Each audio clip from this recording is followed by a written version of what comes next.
Hello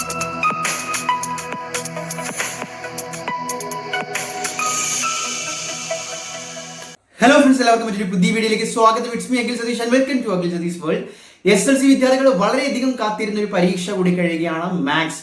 SLC mathematics കഴിയുമ്പോൾ സമ്മിശ്രമായിട്ടുള്ള പ്രതികരണങ്ങളാണ് പല വിദ്യാർത്ഥികളിൽ നിന്നും നമുക്ക് ലഭിക്കുന്നത്, മെസ്സേജുകളായിട്ടും കമന്റുകളും ഒക്കെ ആയിട്ട്.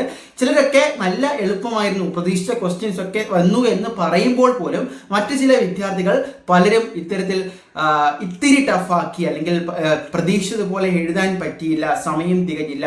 അതുപോലെ തന്നെ പല ക്വസ്റ്റ്യൻസിൽ നിന്നും പ്രധാനമായിട്ടും ഇക്വേഷൻസ് ഒക്കെ ഉപയോഗിക്കുന്ന 6 മാർക്കിനും 5 മാർക്കിനുമുള്ള ക്വസ്റ്റ്യൻസ് ചെറുതായിട്ട് ടഫാക്കി അതിൻ്റെ അവസാന പാർട്ടൊക്കെ എന്നുള്ള ഒപ്പീനിയൻസ്, പ്രതികരണങ്ങളാണ് പറഞ്ഞത്.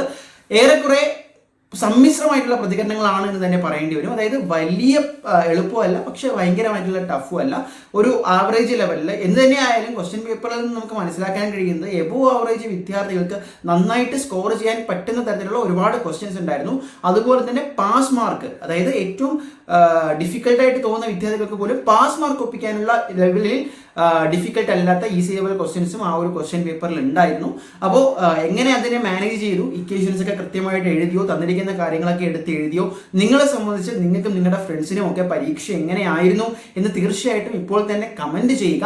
എന്തായാലും വളരെയധികം ഡിഫിക്കൽട്ട് ആകുമെന്ന് പ്രതീക്ഷിച്ച ഒരു പരീക്ഷ അത്ര കേടുപാടുകൾ ഇല്ലാതെ കടന്നുപോയെന്ന് തന്നെയാണ് വേണം അനുമാനിക്കാൻ.